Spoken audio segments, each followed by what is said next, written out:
Algo começou a se mover silenciosamente no coração do Vaticano, não com anúncios ou toques de trombeta, mas com uma quietude que inquieta. Nada de coletivas de imprensa, nenhum flash de câmeras, apenas o ranger antigo de portas se fechando e o eco solene de passos cruzando corredores de mármore.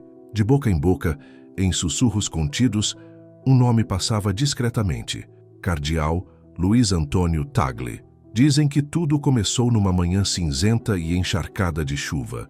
Um envelope simples, lacrado com cera vermelha e marcado apenas com o brasão papal de Leão XIV, chegou sem aviso prévio aos aposentos privados do cardeal. Não havia remetente, nem selo oficial, nem sequer uma caligrafia. Apenas uma presença silenciosa, quase sagrada, como se aquilo fosse reservado a alguém escolhido. Dentro, instruções curtas, urgentes, acompanhadas de uma única linha em latim, escrita à mão com tinta fina: Et lux in tenebris lucet, e a luz brilha nas trevas. No mesmo dia, Tagle desapareceu da vista pública, cancelou compromissos, recusou contato com a imprensa e embarcou num voo não anunciado rumo a Roma. Assessores ficaram desnorteados, assustados. Um funcionário do Vaticano, sob condição de anonimato, revelou com gravidade: isso não é apenas uma missão. O que o cardeal está vivendo é algo histórico, talvez até apocalíptico. No lugar de um encontro, o que o esperava no Palácio Apostólico era uma relíquia, uma caixa antiga e trancada, considerada perdida desde 1960. Segundo antigos rumores, ela passara apenas de papa a papa, protegida por um juramento sagrado e mantida escondida nos arquivos secretos da Congregação para a Doutrina da Fé. Agora, ela era confiada a um único homem, e não a qualquer homem, mas a alguém que muitos acreditam ter sido escolhido não por eleição, mas por profecia. Fontes próximas à Casa Pontifícia afirmam que o Papa Leão XIV acredita que Tagle é o nome anunciado, o escolhido para carregar um segredo capaz de mudar o rumo da Igreja. Dentro da relíquia havia algo extraordinário: manuscritos escritos por Irmã Lúcia, de Fátima, nunca antes revelados ao público. Páginas frágeis, com letras trêmulas, descrevendo visões muito mais sombrias do que qualquer coisa divulgada no ano 2000. Elas falavam de traições internas na Igreja, de um silêncio espiritual ensurdecedor pairando sobre Roma e de uma ponte simbólica entre o Oriente e o Ocidente sendo consumida pelo fogo. Mas o que mais impressionava era a profecia que citava com clareza um cardeal vindo da Ásia, não impulsionado por ambição, mas conduzido pela graça divina, que seria o último arauto da Igreja antes da grande tempestade. O nome sublinhado: Luiz A. Tagle. Dizem que o Papa Leão XIV chorou ao ler essas palavras, não por medo, mas por reconhecimento. 3 noites antes de o envelope ser enviado, ele havia sonhado exatamente com essa sequência. Por isso, invocou um antigo ritual sagrado, usado apenas 3 vezes na história da Igreja. A última havia sido na Segunda Guerra Mundial, quando o Papa Pio XII teve uma visão do dragão vermelho despertando na Europa. O cardeal Tagle aceitou o chamado sem hesitar, mas, segundo relatos, deixou os aposentos papais pálido e trêmulo. Um dos guardas da guarda suíça jurou ter visto em seus olhos algo que nunca esqueceria: um homem que havia acabado de tocar o invisível. Durante aquele encontro reservado, o cardeal apertava o terço com tanta força que as contas deixaram marcas nítidas em sua mão. Desde então, não disse uma só palavra em público, mas, mesmo em silêncio, os rumores crescem. Há quem diga que ele está preparando uma declaração ligada à parte nunca revelada do segredo de Fátima. Outros acreditam que ele vem reunindo discretamente documentos esquecidos, fragmentos ocultos de advertências apocalípticas. Uma fonte próxima garante que Tagle já se encontrou em sigilo com bispos de Portugal, da Rússia e das Filipinas, fazendo alertas silenciosos. A guerra que se aproxima não será apenas espiritual, e começará dentro da própria Igreja. O Vaticano permanece em silêncio. Mas em Roma, o silêncio nunca é vazio. Ele costuma ser sinal de algo grave. O que está acontecendo não se resume à jornada de um cardeal. É algo mais profundo, um acerto de contas na alma da igreja. Espalham-se boatos de que Tagle teria recebido acesso à misteriosa Câmara da Profecia, sob a Basílica de São Pedro, um lugar que muitos acreditam ser apenas lenda. Mas estudiosos da antiga arquitetura da igreja sabem que ela existe, trancada atrás da Capela da Pietà. E esses mesmos estudiosos afirmam que a Câmara guarda um segredo, uma carta que teria sido escrita por João Paulo II na véspera de sua morte misteriosa. Nela, haveria ligações diretas entre a profecia de Fátima e um plano para purificar a igreja por dentro. A coincidência do tempo é assustadora. Pela primeira vez em décadas, vários cardeais de alto escalão renunciaram repentinamente, alegando problemas de saúde. Funcionários do Vaticano foram transferidos ou discretamente dispensados. E o cardeal Tagle tem sido visto entrando em salas onde doutrinas são debatidas a portas fechadas e saindo calado, com os olhos fixos, os lábios em oração silenciosa. Uma testemunha jurou tê-lo visto saindo descalço da Gruta Mariana, tarde da noite, como se percorresse um caminho de penitência. Outros afirmam que ele carrega um diário, pequeno, de couro preto, com as iniciais douradas, LSVF. Ninguém sabe o que significam, mas há quem diga que se referem a uma antiga e extinta facção do Vaticano, Lux Sine Veritate Fugit. A luz foge sem a verdade. Agora, à medida que a igreja se aproxima de um novo tempo litúrgico, uma tensão solene e estranha toma conta do Vaticano. Não parece apenas a calma antes da tempestade. É como se o próprio mundo segurasse o fôlego. Algo sagrado, algo enterrado por gerações, foi despertado. E quem convive com o Papa Leão XIV diz que ele já não dorme a noite inteira. Exatamente às 3 da manhã, ele se levanta, veste um manto de lã simples e caminha sozinho pelos jardins do Vaticano, à luz de tochas e sombras, com o terço nas mãos. O mesmo que João Paulo II segurava no dia em que sobreviveu a um atentado. Para alguns, é um hábito. Para outros, é sua última linha de defesa. A oração como escudo final contra a escuridão que se aproxima. Ainda assim, a Santa Sé continua muda. Nenhum comunicado, nenhuma coletiva. Apenas aquele sussurro cada vez mais forte, ecoando pelos corredores de mármore. Tagle sabe. Ele sabe o que foi escondido. Sabe a verdade que ficou enterrada na parte jamais revelada de Fátima. E mais do que isso, ele sabe o nome do traidor. O preço por revelar a verdade às vezes é alto demais. Porque isso já não é apenas uma missão, é uma crucificação anunciada. E mesmo que o mundo ainda não compreenda, ele está assistindo. Para aqueles que têm olhos para ver, os sinais já começaram. Na capela dedicada a São Miguel Arcanjo, as velas ao lado da imagem queimaram com uma persistência inexplicável por 3 noites seguidas, mesmo sob vento e chuva, recusando-se a apagar. Um padre pálido mal conseguia falar. Murmurou. Elas ardiam como se soubessem. Uma menina das Filipinas, ao chegar à Praça de São Pedro, puxou a manga da mãe e perguntou: por que o anjo na cúpula está chorando? Ninguém via lágrimas. Apenas um silêncio que parecia ecoar algo invisível. E então aconteceu algo que ninguém dentro do Vaticano conseguiu explicar. Poucos dias após a audiência privada de Tagle com o Papa, um guarda suíço, em serviço próximo à Sala Régia, presenciou um fenômeno.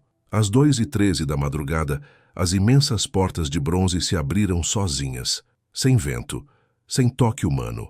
No chão de mármore polido, uma única folha rasgada, antiga, escrita à mão, usada pelo tempo. Especialistas identificaram o fragmento como parte perdida do diário privado de Irmã Lúcia. A mensagem era clara: o pastor será ferido e as ovelhas se dispersarão, mas do Oriente virá um clamor e a noiva será revestida em fogo. Roma já conheceu muitas profecias, mas nunca algo assim. Nunca com essa urgência, com esse peso. Porque isso não tem mais a ver com debates teológicos. Trata-se de um destino que começou a se cumprir e não pode mais ser detido. Desde então, o cardeal Tagle foi transferido para uma residência fortemente vigiada dentro do Palácio Apostólico, oficialmente por questões de segurança. Mas quem entende da lógica do Vaticano sabe o que realmente significa: contenção. Guardas suíços agora se revezam a cada 3 horas. O acesso é rigidamente controlado. Só entra quem tiver uma ordem escrita do próprio Papa.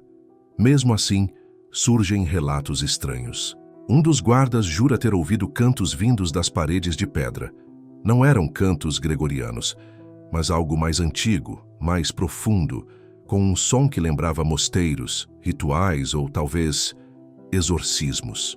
Ninguém consegue afirmar ao certo. O que dizem agora é que Tagle não está apenas lendo os escritos ocultos de Fátima, ele está decifrando-os, buscando algo escondido não apenas nas palavras, mas no tempo. Falam de símbolos que revelam alinhamentos celestes, datas e coordenadas geográficas. Um arquivista descreveu como um mapa de intervenção divina costurado dentro da história. E então veio o detalhe mais perturbador. Um trecho da profecia menciona o sol negro que se levantará ao meio-dia. Alguns acreditam que se trate de um eclipse, outros de uma metáfora para a cegueira espiritual. Mas o que mais inquieta é a frase seguinte: o grande baile de máscaras. Um tempo em que lobos vestem mitras, em que traidores beijam não a face de Cristo, mas a da Igreja, e em que a noiva de Cristo, confiante e velada, é abraçada pela mão que deseja atravessar-lhe o coração com uma lança. Sussurra-se agora que Tagle acredita que essa profecia não pertence mais ao futuro. Ela já começou. Está aqui, é real, e ele não está mais sozinho. Fontes próximas ao colégio cardinalício confirmam que pelo menos 7 outros cardeais, vindos da Ásia, da África e da Europa Oriental, começaram a se alinhar discretamente com ele. Nenhum foi anunciado, nenhum tem nome divulgado, mas eles existem. E estão se preparando, eles se reúnem. Toda noite, pontualmente à meia-noite, rezam o rosário completo. Não em público, mas em lugares esquecidos, nas catacumbas sob a Basílica de São Pedro, nas capelas laterais seladas onde repousam santos martirizados por sua fidelidade. Até mesmo diante das portas acorrentadas dos arquivos secretos do Vaticano, onde um dos cardeais jura ter visto anjos em vigília, algo antigo parece estar despertando. E para aqueles que ainda fingem não ver, o tempo do silêncio está chegando ao fim. Mas por que rezam? Pela proteção, pela sabedoria e talvez, acima de tudo, por mais tempo, porque, segundo a parte mais sombria da profecia oculta, a ampulheta já foi virada. Um trecho traduzido do português diz: quando o lírio se curva e o pastor é coroado antes da hora, saberás que a espada está próxima. Muitos acreditam que o lírio represente a pureza, a própria igreja, e que a coroa precoce do pastor seja um sinal de uma liderança falsa que se aproxima. Já não parece absurdo, dentro desses círculos, imaginar que um conclave falso possa ser articulado e que um papa ilegítimo possa emergir no meio da confusão. Talvez por isso, o Papa Leão XIV tenha mergulhado num silêncio cada vez mais profundo. Aquele que antes era vibrante em suas palavras e presença pastoral, agora raramente fala.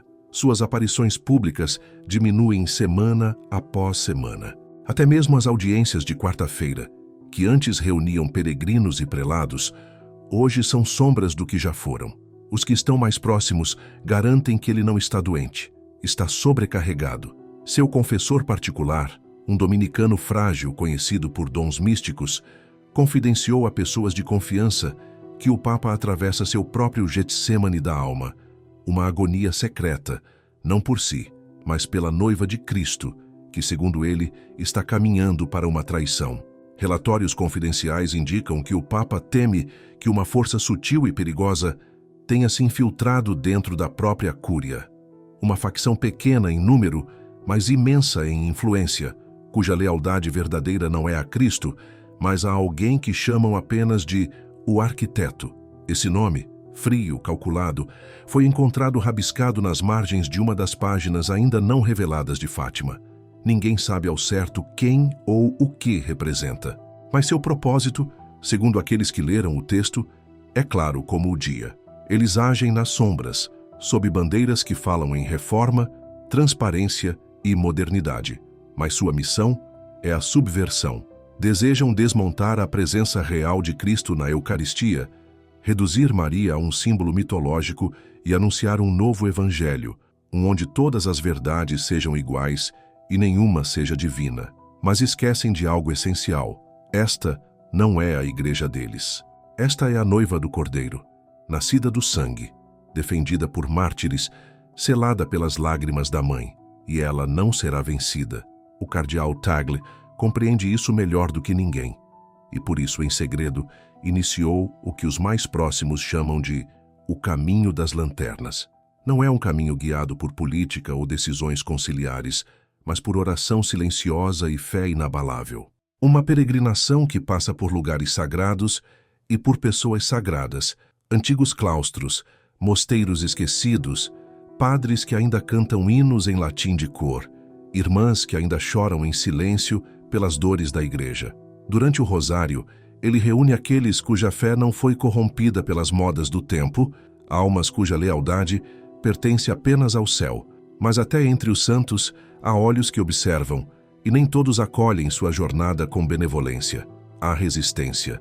Sussurros de uma armadilha.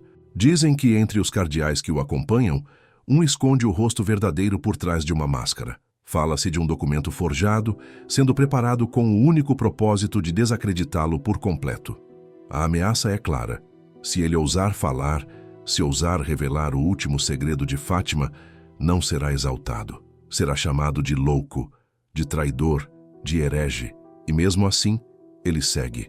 Um confidente contou ter ouvido dele um sussurro: se eu for silenciado, que o silêncio fale por mim. Essas palavras começaram a aparecer escritas com giz em portas escondidas de conventos, nas margens de antigos missais, sob altares de capelas subterrâneas. Se esse dia chegar, o que faremos?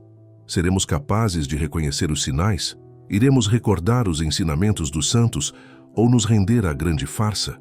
Nos manteremos fiéis à unidade, mesmo que essa unidade esteja mergulhada em apostasia? Isso já não é sobre o que passou. É profecia que ganhou carne.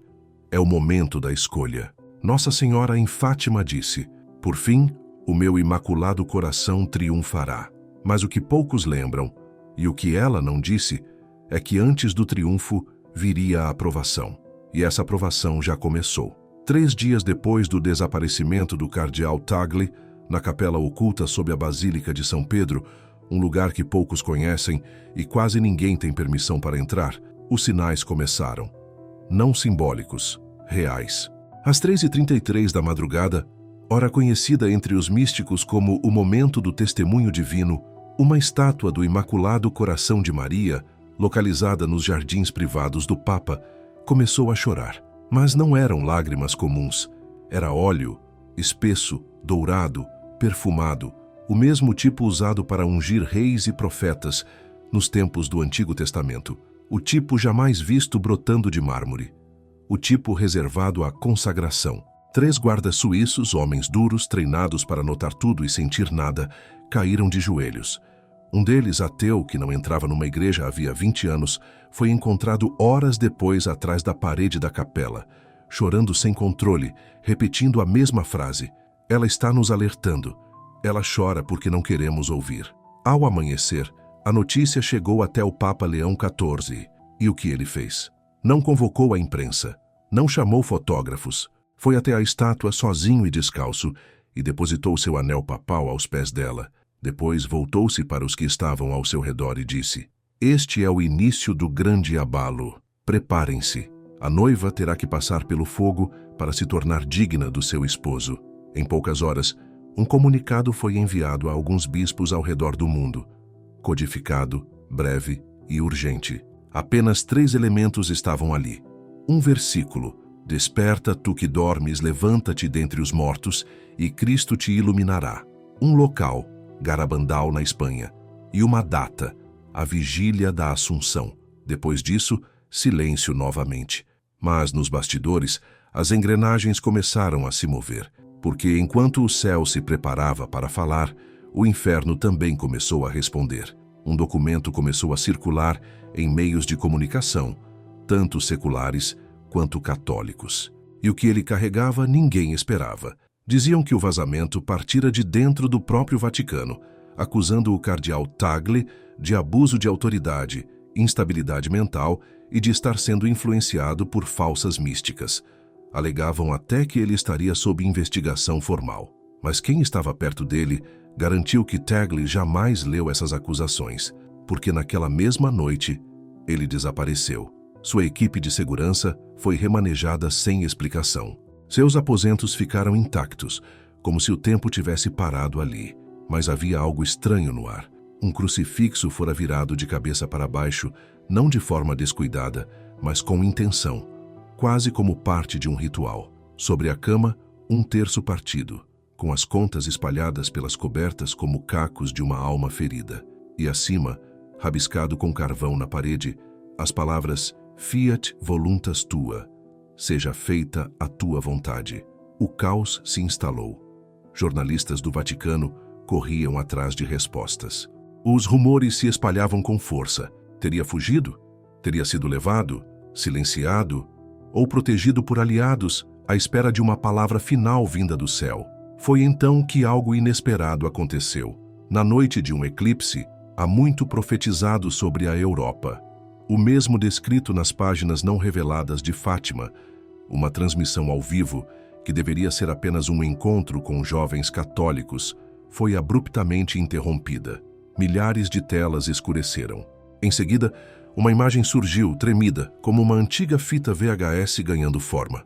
Um quarto à luz de velas, um crucifixo, um terço quebrado. E então, o cardeal Tagle estava diferente, mais magro, abatido, como quem passou dias em jejum e agonia.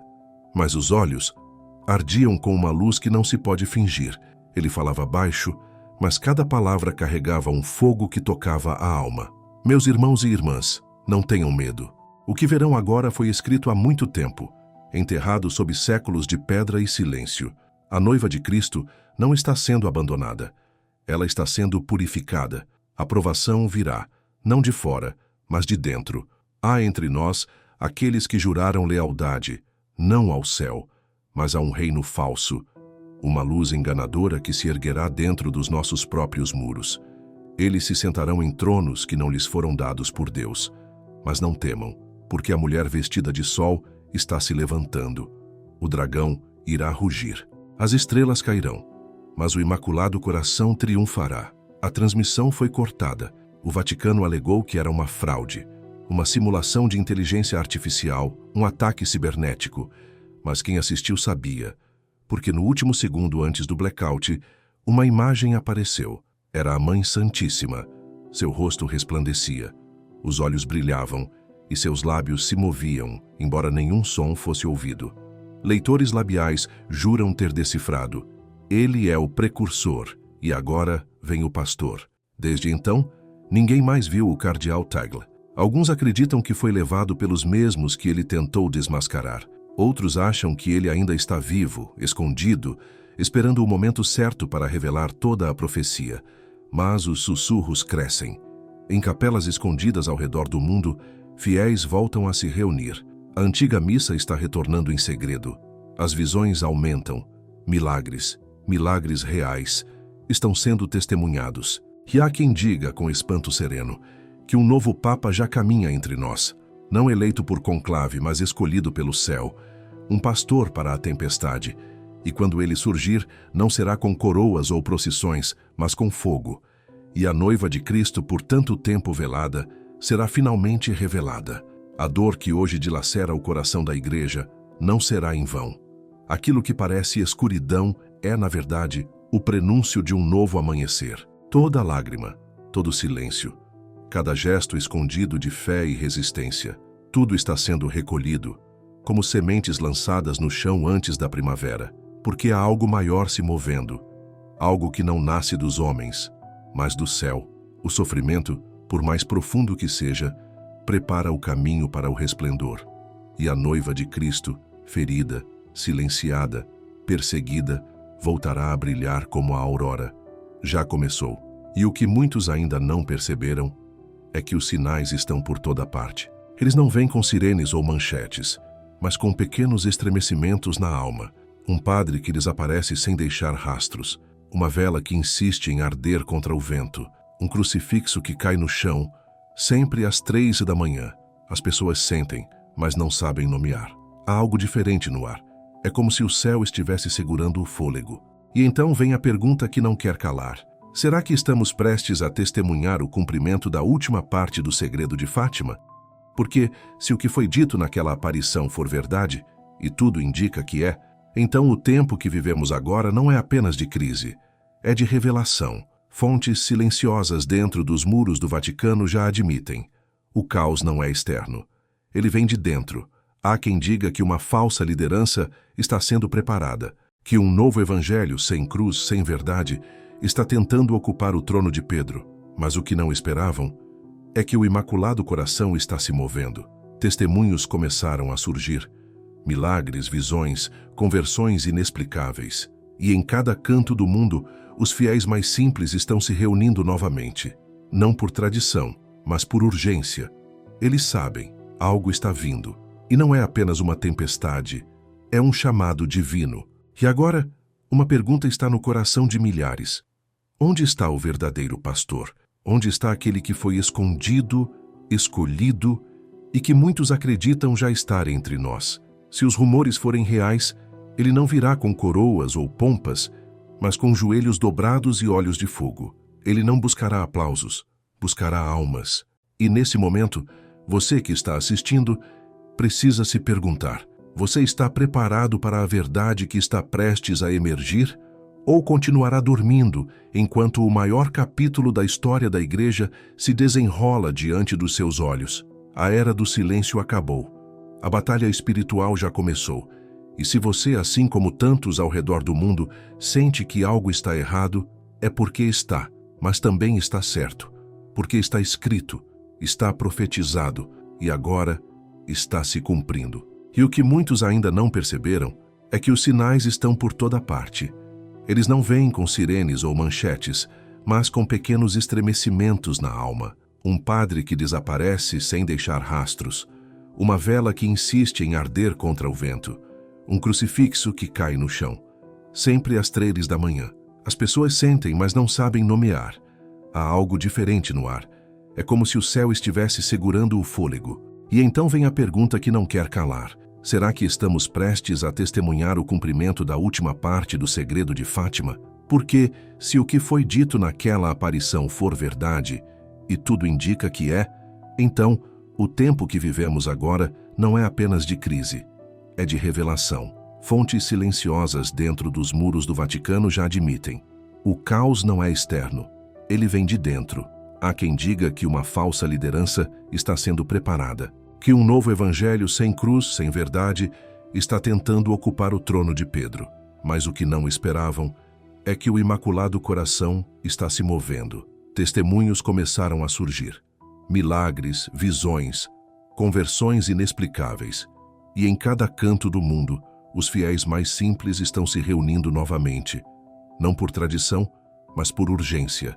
Eles sabem, algo está vindo. E não é apenas uma tempestade, é um chamado divino. E agora, uma pergunta está no coração de milhares. Onde está o verdadeiro pastor? Onde está aquele que foi escondido, escolhido, e que muitos acreditam já estar entre nós? Se os rumores forem reais, ele não virá com coroas ou pompas, mas com joelhos dobrados e olhos de fogo. Ele não buscará aplausos, buscará almas. E nesse momento, você que está assistindo, precisa se perguntar: você está preparado para a verdade que está prestes a emergir? Ou continuará dormindo enquanto o maior capítulo da história da Igreja se desenrola diante dos seus olhos? A era do silêncio acabou. A batalha espiritual já começou. E se você, assim como tantos ao redor do mundo, sente que algo está errado, é porque está, mas também está certo, porque está escrito, está profetizado e agora está se cumprindo. E quando tudo parecer desmoronar, quando a confusão for tanta que até os bons vacilarem, não se esqueça desta verdade: a luz não foi vencida. Ela apenas se escondeu para retornar ainda mais forte. Porque o que está vindo não é apenas uma purificação, é um renascimento.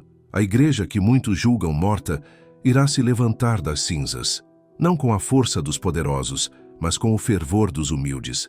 Não com palácios, mas com corações incendiados pela fé. Não com promessas humanas, mas com o eco eterno da promessa de Maria. Por fim, o meu imaculado coração triunfará. Você pode ignorar os sinais, Pode zombar, duvidar, virar as costas, mas nada disso impedirá o que já começou, porque o céu já se moveu. E quando o pastor surgir, não para agradar, mas para conduzir, o mundo todo saberá. A noiva de Cristo, depois de tantas feridas, será revelada com glória. E nesse dia cada lágrima, cada perseguição, cada oração silenciosa será transformada em vitória. Prepare-se, porque o tempo não é mais de espera, é de decisão. Ou você acorda, ou será arrastado pelo grande engano. O que foi anunciado já começou.